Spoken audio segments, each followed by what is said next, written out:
Hello and welcome to day 21 of Bondcember. My name is Tom, I'm Joe. and we have reached the Pierce Brosnan era. We have reached the era where I have actually watched these things in a theater. We're yet to reach that era yet, unfortunately. Well, for you, I Yeah. don't think you watched any of them in a theater. No, You're all watching them. Well, no, absolutely. And obviously we are recording this in early October, so I obviously, this is a little aside. Obviously we've said this beforehand, but obviously in the marketing for this, we will not be covering No Time to Die because it isn't out yet. Well done. unfortunately, world pandemics. Well, pandemics. But what we will do, obviously, if you're listening to this between December and April, assuming it hasn't been put back again, we will review it at a later date when we have both seen it, when it's actually out in cinemas or on video on demand or beamed directly into our skulls. We're not quite sure what sort of, the next few months have for cinema in general, let alone like Bond as obviously as a series. But today we are talking about Goldeneye, and Yeah. This is going to be a hard one for me to be, reasonable about because it's the first one I saw in theaters, and it's I have watched this thing 20 times. I know every continuity error, little bit of it. I have a good part of it memorized and all the line deliveries. So it's interesting watching it again. And it's just like, okay, I have to be critical about this, and it's just like, yeah, it's fucking great. it is. It's very much the moment that Bond enters. Obviously we have the films sort of in the late 80s, but they very much feel, as we've discussed, sort of like, this is a Bond entering the modern age, all guns blazing, because this is the first Bond film to obviously use computer generated imagery. This is, the first time we really get a Bond, obviously post the fall of the USSR. It's very much a film that sort of, with the exception of two of the actors, pretty much rips up the continuity of the sort of the what we've had basically up until this point, and goes, no, we're gonna do something else now, and that something else is Goldeneye. Yeah, which is weird because this is what feels way different than anything else Brosnan would ever do in the series. Because they were still hoping on Dalton. They were still thinking Timothy Dalton was going to be slipping into the role, and then the movie kept being delayed because of MGM issues, or because one of the main screenwriters for the series died, or just a multitude of things, up to a part of the plot was ripped off. I wouldn't say ripped off. They went into production about simultaneously. True Lies had a nearly identical plot to something they had to do, so they had to rewrite it again after so many times. And I'm using too much. Right? No, I need to absolutely. stop doing that. But this is very much sort of this is the first of this is the last film released by the remaining of the two sort of Bond producers, which is obviously Broccoli. So this is essentially his last film. And obviously, as the sort of the mastermind behind Bond, and his daughter Barbara Broccoli has subsequently produced the rest of the film. And yeah, this is Pierce Brosnan, and Pierce Brosnan is an interesting Bond to talk about, because I think we have discussed how this Bond almost feels like, if you had a Venn diagram of Moore, Dalton, and Connery, Pierce Brosnan's Bond sort of sits somewhere in the middle. I think you would agree. Yeah, he can handle the humor and like the dumb jokes, and they will give Brosnan a lot of dumb jokes in this series. He handles those. He can handle the more serious moments that Dalton can't. And he comes off as less callous, like in Dalton's stuff, he will say, "Oh, you bloody woman," or he will act really frustrated at something, and Brosnan comes off a little softer. He can be annoyed, but he doesn't come off like he is going to bite your goddamn head off. And he also handles when he has to be a cold-blooded killer like Connery can. And it's sort of interesting because, there is this entirely different sort of, an alternate universe where Brosnan becomes Bond in the 80s. Because obviously, he is, but his wife his former wife obviously appears in one of the earlier sort of Bond films. I believe it's in For Your Eyes Only as a minor character. And he was pretty much lined up to replace Roger Moore in 1986, and then unfortunately that gets waylaid by a little series called Remington Steele. Yeah, which my mom has no problem with. She loved Pierce Brosnan on Remington Steele, but it's her mystery shows. She loves them. So yeah, it's clear that this is a character. This is an actor who's at this point has been in the sort of the pool of actors for Bond for nearly a decade at this point. Yeah, and it's sort of interesting because basically the other pool are Mel Gibson. They had Liam Neeson in there. Liam Neeson, I could absolutely see him, Liam Neeson, and Paul McGann, who probably is most famous in sort of general television sort of series as being the Eighth Doctor and the titular eye in Withnail and I, but he was basically the backup. And it's in terms of the other casting changes, obviously we have Judi Dench as M, who will obviously carry on into the Daniel Craig era. And then we obviously have and obviously Moneypenny is also recast in the form of, and I will just find her, sorry, because I feel bad now for not. Yeah, so Moneypenny is then replaced by Samantha Bond, who plays Moneypenny for pretty much the rest of the Brosnan era. Yeah, but it's interesting the way she plays him early on, because she's like, "Well, I have a date, if you must know, with a gentleman."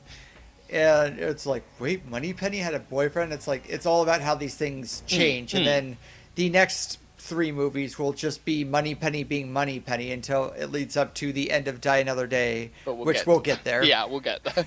So, the plot this time is Bond has to, in the aftermath of the fall of the Soviet Union, Bond has to track down a former ally to basically again save the world from, this time, a laser destroying the square mile in London. And it's time we talk about our villain, because I genuinely think Alex Trevelyan is one of the best Bond villains, period. Oh yeah. There's a lot of best in this movie. Oh yeah, this is like, this is up until I think really Casino Royale, this is, the one of the high marks in the series, and certainly it's the best introduction of a Bond we've had for a while. Yeah, because it's actually trying to address things, it's trying to change things, and obviously you have the cultural critics out there who, will say, well, they brought it up, and then James Bond does the same thing he always does, and that's true. I'm not going to say it doesn't. It's just like from a cultural analysis, nothing changes, but the movie itself feels, so incredibly different. Like, you can tell the really good James Bond movies, because they just, from the outset, they feel different. There's just something different that you can't, express in a video. You can't express it in a tweet or something like that. You can't, and they're obviously a lot of criticisms you can waylay against Bond, and they try to address them, but they don't really, because they want this franchise that makes hundreds of millions of dollars. Yeah, because this is wildly successful. Like, I feel this does much financially better than either of the Dalton films. And it's kind of instantly, okay, Pierce Brosnan is actually better than Dalton, and I feel that's unfair to Dalton, because Dalton really, first off, gets sort of a series that isn't really sure of what it wants to be anymore at that point, but also sort of, has the baggage of the much longer Moores run, and it's like this is very much a. Well, we've got the new guy, but this is still to an extent, a continuation of Dalton's Bond, and as obviously we'll come on to speak tomorrow about Tomorrow Never Dies. The feeling between Goldeneye and the other three films is interesting. It's wild. This one has a very interesting balancing act that it's trying to be funny. It's trying to be, the James Bond it wasn't in License to Kill, and it succeeds. And then it's trying to be the serious story, this personal story about James Bond. I mean, I know it's always, this time it's personal, but this time it kind of is, and they do a good job at that by first introducing, in the pre-credit sequence, Alec Trevelyan as 006, played by Sean Bean, of course. Yes. And they have an instant chemistry with each other. Like there's the huge stunt that starts the movie, which was 100. I can't remember how many feet it was, but it was a large drop, and it was a actual stunt. Yeah, they did that. They actually basically abseiled down an actual dam in actual Russia. And it was 220 meters. Yeah, and they had to do the take twice because the director wanted to do, who I keep forgetting his name, and I don't know why I keep forgetting his name. It's Martin Campbell. Martin Campbell directed this. Ryan Reynolds' favorite director. And he had him shoot it twice for the close-up, and he was absolutely right by how the movie is edited. Like, that close-up, I don't know if you would get the same thing by going into the wide shot and then going to Brosnan, like shooting the little piton or whatever gets him into the series or gets him into the thing. But after that, he goes through the facility and then he meets up with 006, and they have, a banter of people who know each other. And both Sean Bean and Pierce Brosnan handle it incredibly well. Yeah, like it's like there is not a whole lot of dialogue for them, but they establish who they are and, have a certain repartee between them that is instant. And I think that does a lot for the rest of the movie. Oh, God, absolutely. And it's and speaking of just generally the open sequence, this entire open sequence is, holy shit. It's incredible. It's really good. It's It's genuinely like, this starts with an epic stunt.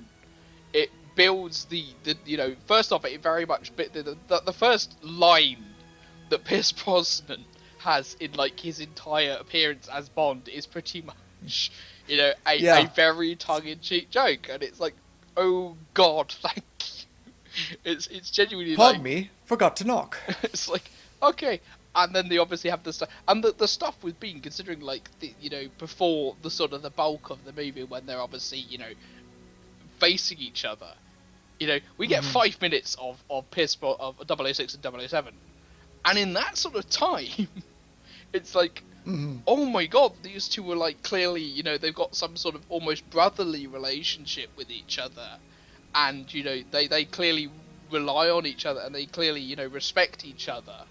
It also introduced like one of the great sort of henchmen of Bond, which is this Russian general who is played absolutely perfectly by Godfrey John, who is and I'm gonna probably mangle this name, Arkady Grigorovich Oromorov, who is a great this film is a stuffed with great henchmen.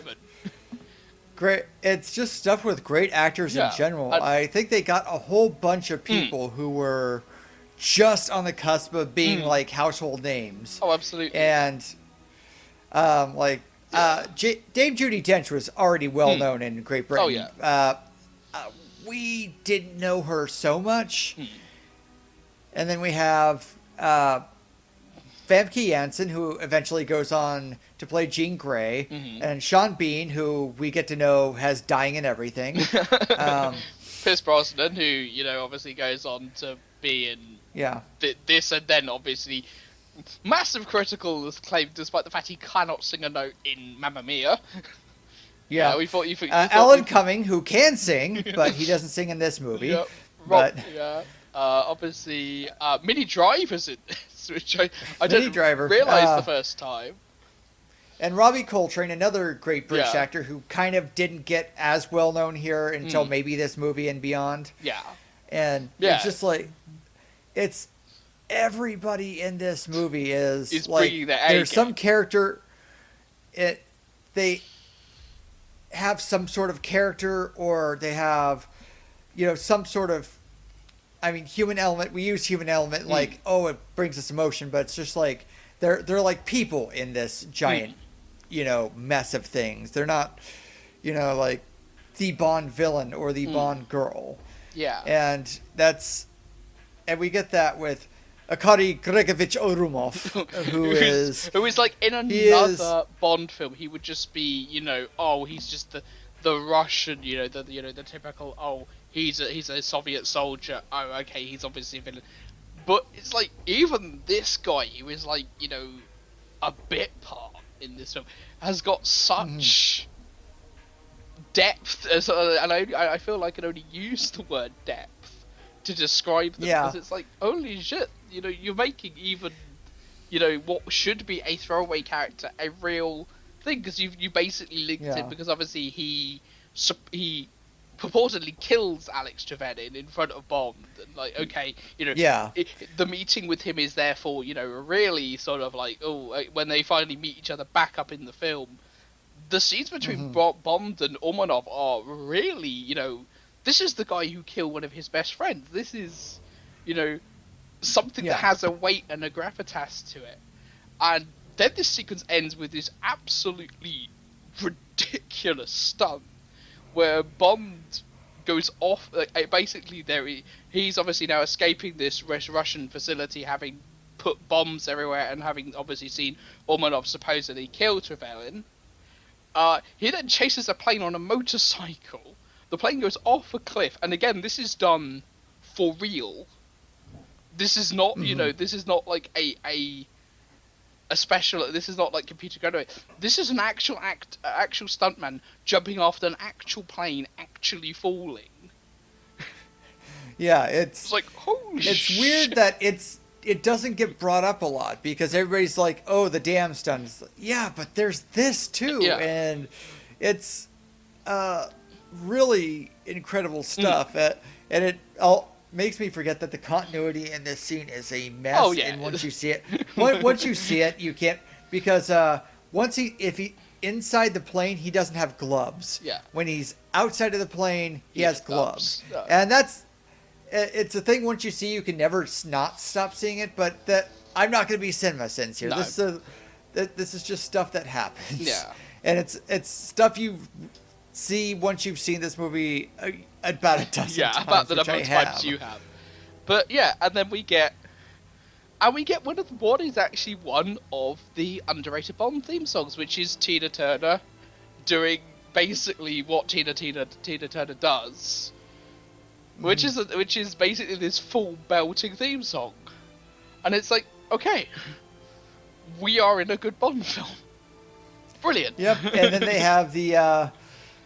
It's good that this was the first Bond movie allowed in Russia, because now they have like gorgeous women tearing down communist statues. It's like statues, and like the hammer and sickle, and they're just using a sledgehammer to break it down, and it's just like, that's the part they really objected to. I mean, once they understood that Bond wasn't really destroying St. Petersburg, in one point. Yeah. They got okay with that, but the having beautiful half naked women tear down all of your communist your Lenin statues and your Stalin statues, etc. It's like, yeah, okay, this is, I feel that's offensive. That's offensive. Driving through St. Petersburg in a tank and having Russian villains, not no problem at all. No. Yeah, and it's like, so this is good. Oh boy, where do we even start with this? Because I feel like, after like the Moore and Dalton, it's very much sort of like, oh my, it's almost like this cinematic opening of the windows and letting the breeze back in. It's yeah. Let's talk about Sean Bean. Okay, well, we have a little time to talk about Sean Bean. I mean, we have like an hour of plot, which it makes it sound worse than it is, just because. But this movie is constantly moving, and it constantly has, like, what Bond movies try to do. Like, usually at these action movies at this point, what they have is they have action stuff they want to do. And then they build the movie around it. And that's why a lot of the plot seems like really stupid or really like they're like these Star Trek reboots. They had to have action beats every 10 minutes because that's how you make a movie successful, and which is why you have pointless scenes like the tubes, and then they will write the screenplay around it, which is why you get like Uhura hears the hit. Gets this weird message from the Klingon Empire that something's coming, and that's how they know this thing is trouble. And it's one line of dialogue that's in periphery, and if you missed it. But this, everything feels like it is streamlined into the plot, and everything feels like it belongs. The opening credit sequence isn't pointless. It isn't like dropping Blofeld into a smokestack and then on with the rest of the movie. We have this, valuable thing where we have Trevelyan and, he's like brothers to James Bond. And then we get to when James Bond is doing the employee test with the employee with the government. And it's a woman who is like, now Bond, stop driving this car real fast, and stop trying to impress me with the size of your engine ego. And then Xenia Onatop comes into play, and they have a car chase, which is really nice. It's a damn good car chase. It is very much sort of like, okay, we're having a car chase now. It's not like, some of the Bond films where it's just like, oh, we're having a car chase now. Okay, so we got to have a car chase because, hey, Aston Martin is waving huge bundles of money at us and going, please have a car chase now with our new car.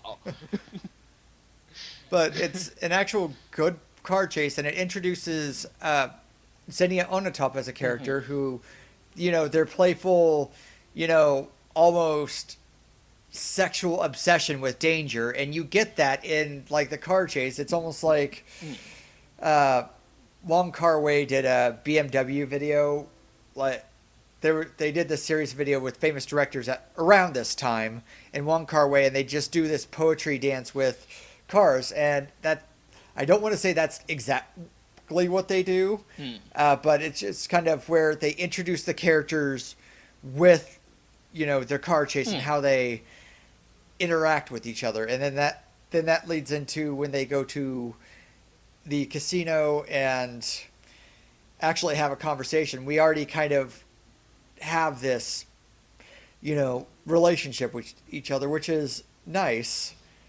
And it's a weirdly good writing thing that's in, a movie you wouldn't expect to find it.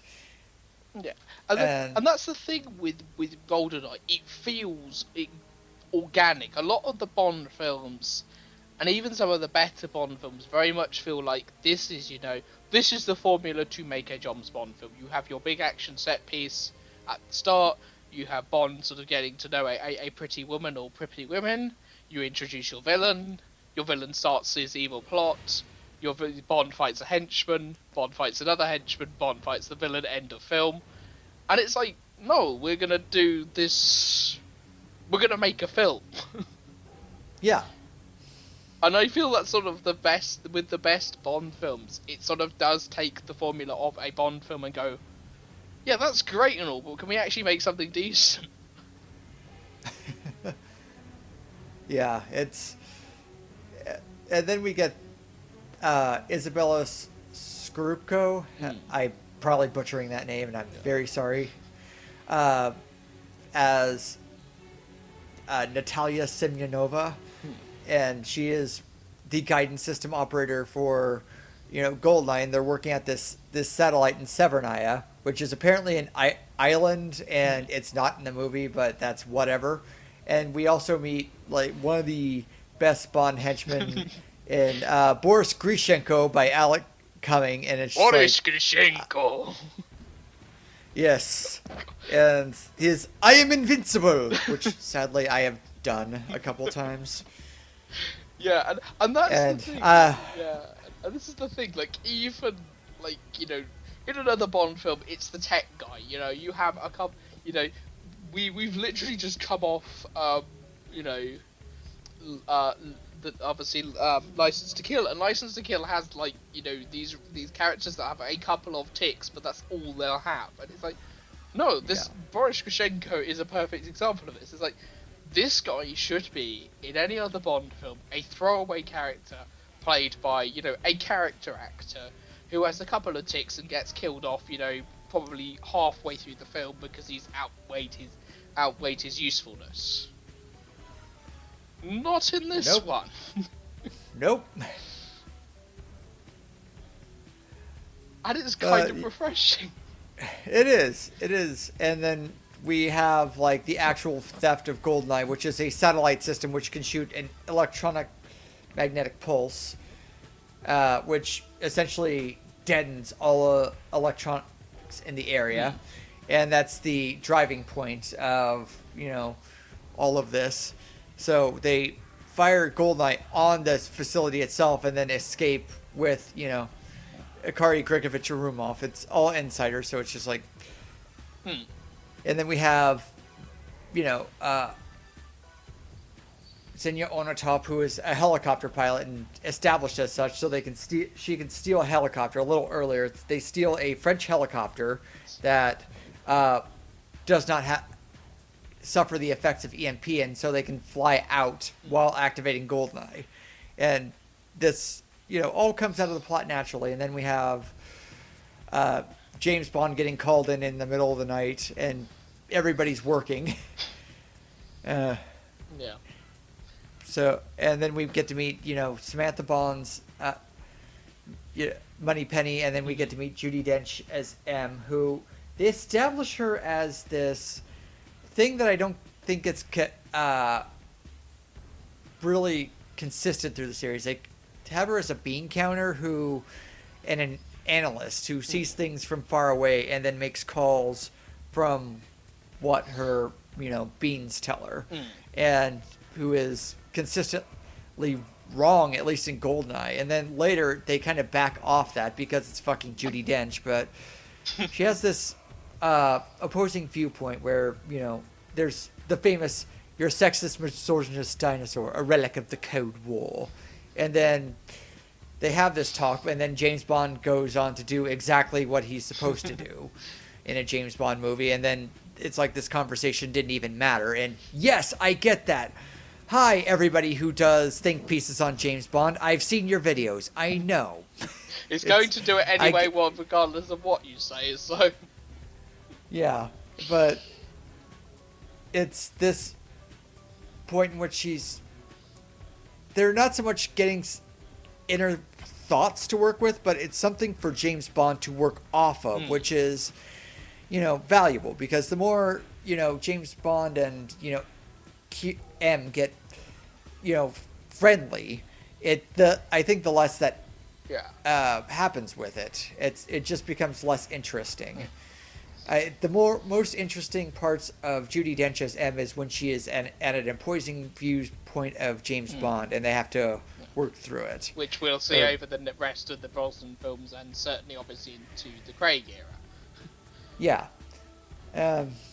so he gets sent off to St. Petersburg, where, the plot leads them. And then we get Joe Don Baker in his second role in the James Bond series as Jack Wade, who, at this point, they thought they were supposed to be still in continuity with the all the rest of the James Bond. So Felix Leiter is out of commission. His legs are gone.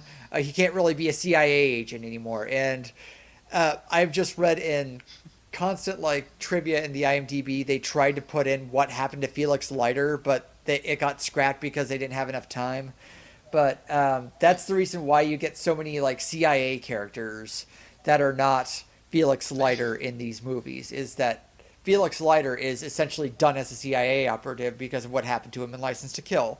Which it's hard, it's just weird to wrap your mind around because James Bond has continuity until it doesn't have continuity. There are essentially no rules until there are rules, and you just gotta roll with it. Try and work out what the continuity of James Bond is, which we don't have time nor the brain power to really do. Yeah, I think we're already running long on this one, but it's a great film to talk about. Oh god, yeah.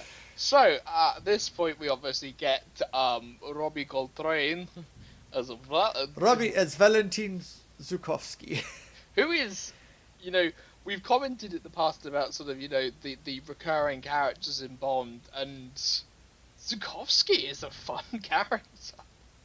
It's like absolutely. It's like, you're gonna be a recurring character. It's like, okay, we can deal with that.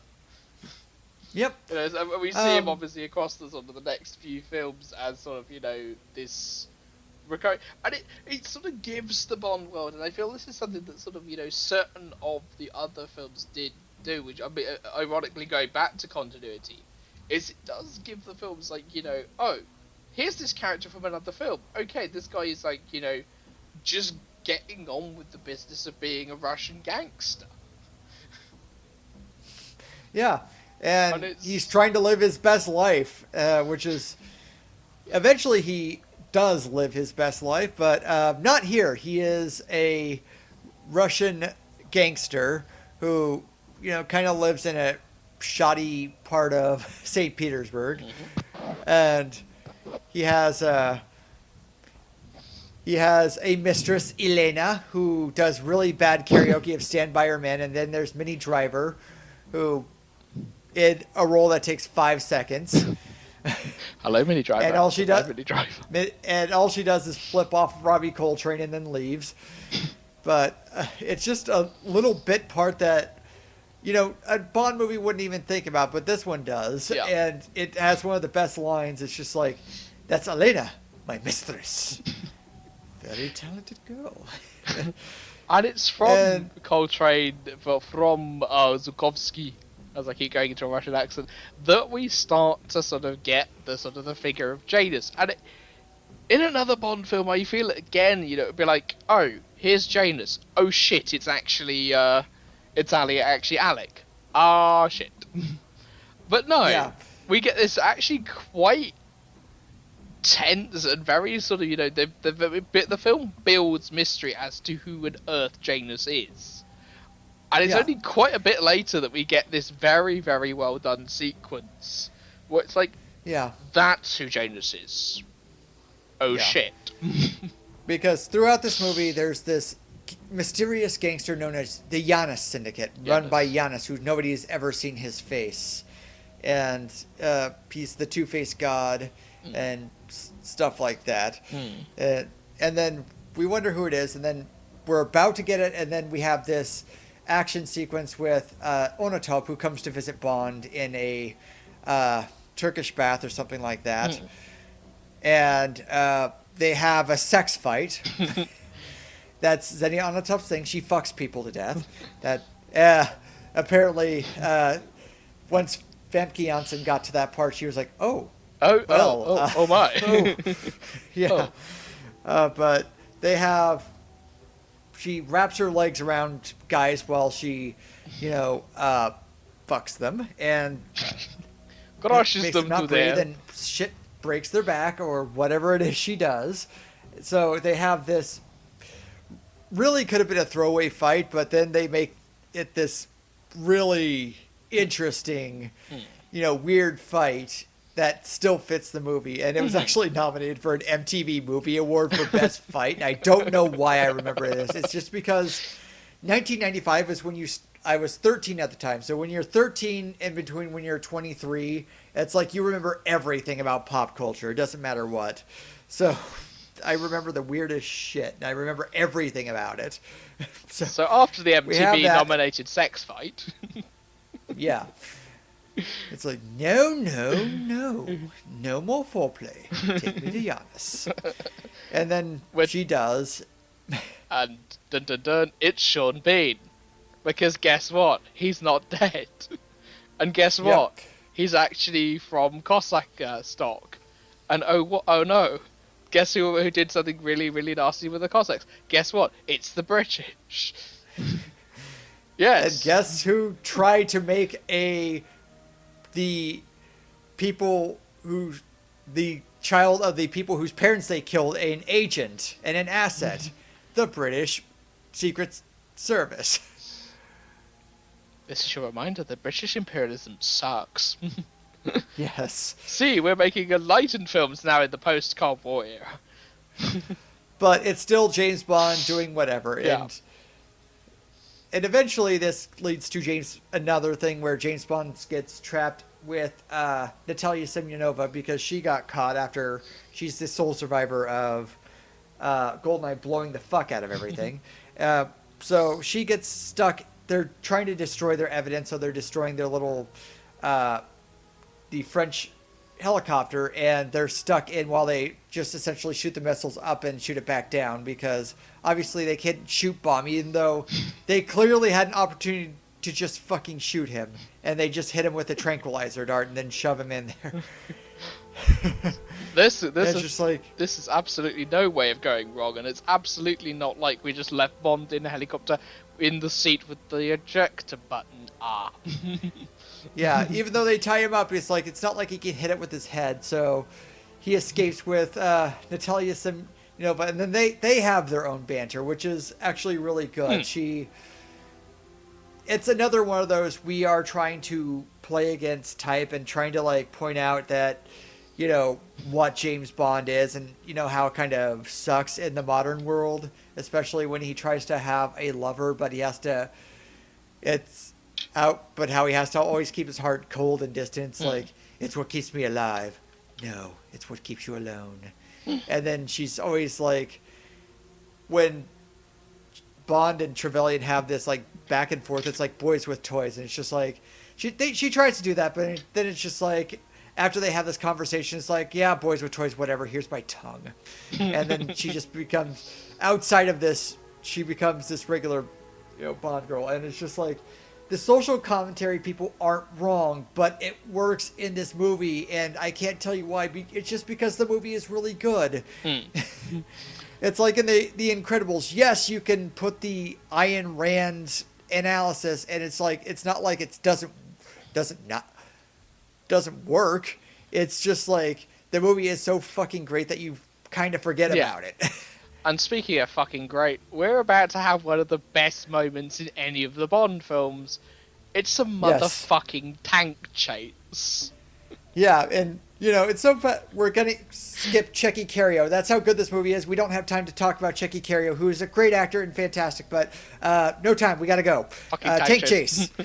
And boy, yeah, what a tank chase. Yeah, it is one of the great chases in cinema. When I first saw it in 1995, it's you're 13, you like everything, but this was the shit, and it kept being the shit for a long time because it's a goddamn tank chase through St. Petersburg, and it's just they throw everything at it, and they even make composer Eric Serra. I don't know if they made him or if they got one of the orchestrators, but they actually made him put a classic James Bond film. Because it's the one thing I talk about that's not really great is the music score, which is by Eric Serra, who does, great work, Fifth Element, all sorts of other films like Frida. But here, it's the 1 week. It's the 1 week. It's the 1 week link where I saw what they were trying to do. They were trying to put it in the 90s, and they were trying to make it contemporary, but they probably went too far with contemporary to the point where it's too synthetic, and the synthetic gets distracting, where it's just like, going back to the beginning in the opening sequence, you can just hear him press these synth keys where it's like, oh, oh, oh.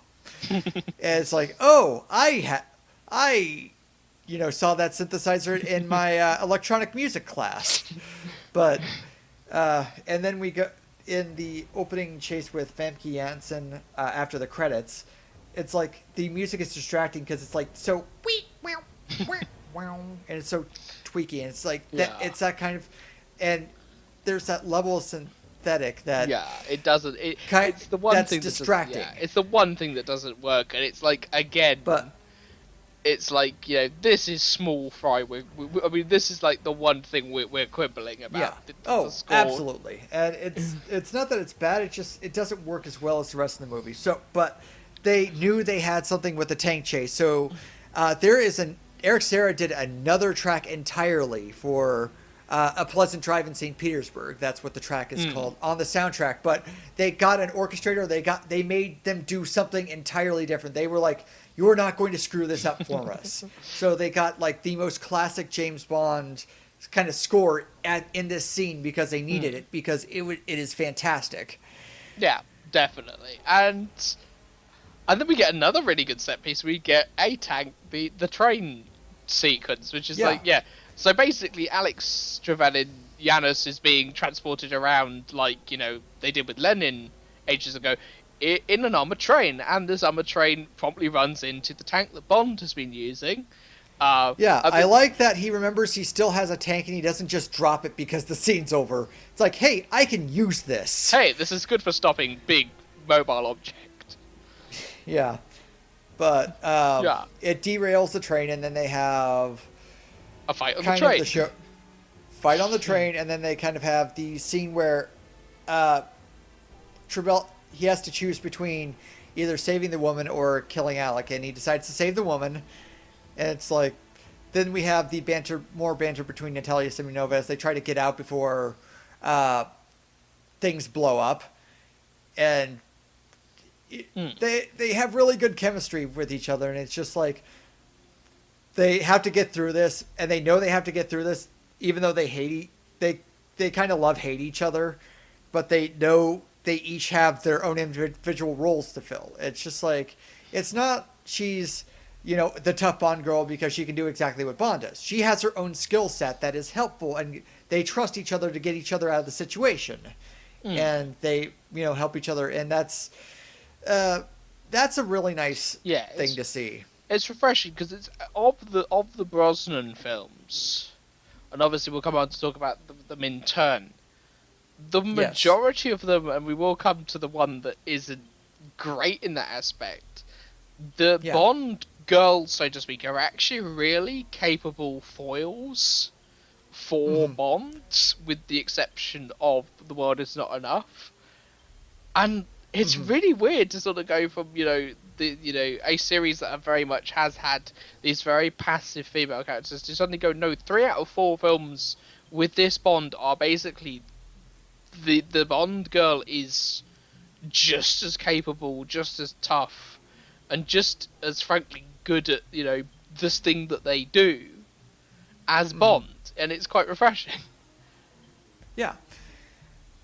And it's just this one they happen to have somebody who is more of a technical, person who knows how to work computers that James Bond doesn't. He's not the Roger Moore secret nerd who does all the computer stuff himself. So they need each other to get through this, and eventually, have to trace it to Cuba, where it's like, I don't want you coming with me, but do you know how to disable Goldeneye? And it's like, well, no.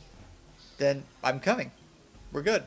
And, she does do the thing where she gets captured multiple times, but she also is integral to the climactic sequence in, stopping everything. Yeah. So, the key... And again, it's like, it would have been very simple, and a lot of the Bond films have this problem where they go, and now we got to have the climax, and now we got to have the finale. Let's go to a completely new location for the finale.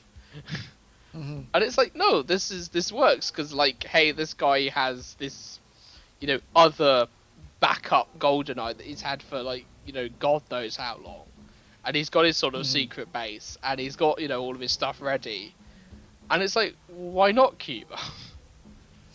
And the finale of this is great, and you get a very good villain versus henchman versus Bond sequence where Xenia is well, it's again, it's one of the worst sort of Bond puns in the film, but it works here. It's like, she must have had a crush on me. It's and then we get the sequence, which happens at it's Arecibo in Puerto Rico, which is the actual model off of it, and they do a lot of great model work. Again, this is a thing you wouldn't notice if you hadn't seen the movie, but for the reveal of it where it comes out of this lake, they didn't drain it, they filled it with water and then reversed. It's like it's really noticeable once you see it, but it's like you only see it after 12 times, and then they have the infiltration when they slide down the tower, and when they slide down the tower, you can see James Bond and Natalia on. They very clearly have pads under their backs, but hey, we're not going to make two actors slide down an actual dish on their actual asses, because that would hurt. Yeah, I think the only thing that hurts this is like there's the final showdown with Trevelyan where Brosnan. They actually do this on Arecibo, and Brosnan had to be a stunt double, and they had to do it all in wide shot, and then fill in the rest later, because Brosnan is terrified of heights, and he could not go up on top of Arecibo. Okay, so I'm just having a look. Sorry, I'm just having a look here. According to this, most of the sequences were done on Arecibo for real, and that is actually Brosnan. Yeah. Okay, so I'm getting mixed stuff. Like, obviously, there's mixed stuff you get on IMDb. No, absolutely. But I can't remember what I read on IMDb or what I read on like all of the shit I have read on James Bond. I used to have a James Bond newsletter. And all of this stuff.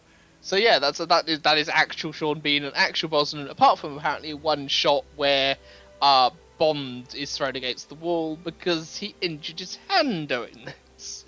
Okay, you're talking about the indoor fight. Which the only thing is it's kind of a closed in, so it's like it's a claustrophobic, and it's kind of hard to edit, and it's extremely hard to do close quarter fights in film, just because of the nature of the beast. And what it does, certainly, this is again, Bond being self-referential, and it's something that you only really get sort of once you've sort of seen this. Is like, hang on a minute, this is From Russia with Love, but better. It's like you have, obviously Alec, who is very much of, the Red Grant mold. He is very much, this dark shadow of Bond, and obviously, whereas in From Russia with Love, obviously Red Grant is a minor thing. This is obviously very much driven by him, but but it also has like this great hacking fight, inverted commas, between Boris and Natalia, and it's kind of great because it builds, there are obviously Bond gets his gadgets, and it builds very nicely this sort of, the pieces of, their downfall, because obviously the film gives Boris this sort of, the film gives Bond a pen that after a certain number of clicks, detonates. And then it very cleverly gives Boris, this tick of clicking the pen, which obviously feels very natural, and it's like, and it builds this tension through this sequence, because obviously he's clicking it and sort of, mucking about with it, and it's like, and then it pays off really, really well. Yeah. The only thing I would have about that is the editing is completely wonky on that scene. I know they were going for the performance instead of keeping track of the clicks. Yeah. And that I get that, but it's just like, if you're trying to count the clicks, Boris should have blown up like 2 times in that scene. 2 or 3 times. Yeah.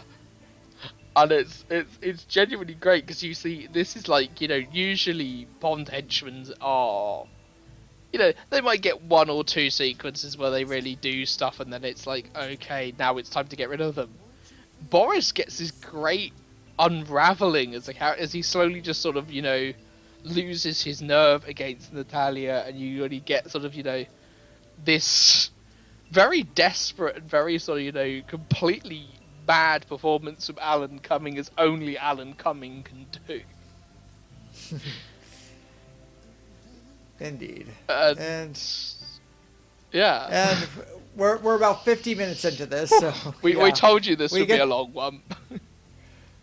So we get to the end, and it's just like, for once, it's James Bond doesn't get sex at the end because the Marines are there. So take them to Guantanamo. Yeah, Tanner had like or Joe Don Baker had all the Marines ready for backup, and then they all show up, and there's this complete army that could have come in at any moment to save the day, and they didn't. It's the joke to end the scene, and then they have the other running joke where every vehicle James Bond gets in with Semyonova blows up, and it's like it's a great detail I don't think a lot of other Bond movies would put, and it's just like, what is it with you and moving vehicles? And it's like, and it's just this joke that pays off wonderfully, and it's just like this little, like we said, this little bit of humanity in these characters that, makes them rounded, even if, sometimes the writing does, sometimes the writing doesn't. But these bits of acting, these little bits of humanity that rounds out the characters and really makes this movie work as well as it does. And it is weird that this movie actually wasn't critically acclaimed when it came out. It got mixed reviews, and people weren't impressed with it, to the point where the game came out and was a huge success, and people were like, it's a big improvement over that mediocre James Bond movie. And I'm just like, what are you people talking about? Which film it is this? Really weird. Really weird how it was received, because we hadn't seen a James Bond movie, and we certainly hadn't seen a James Bond movie like this in a while, but people were just like, this is passé, this hasn't been in the public eye, and it's just like they're trying to bring like Raggedy Ann and Andy back, and they were like that, and it's extremely weird because I have my biases, and this is my adolescence. This was my adolescence. Everything when your adolescence starts is great, but this movie is genuinely terrific. I mean, look at the cast. Look at all the memorable lines, all the memorable sequences. This is great, and I will stand by it. I will fight. Yeah. This is an invincible movie. And then the cold storage things explode and freeze you, and we have come to the end of our session for this one. Hopefully this will be the longest episode. So it's a little bit anticlimactic that tomorrow we talk about Tomorrow Never Dies. We will see you tomorrow. Bye-bye. Bye-bye.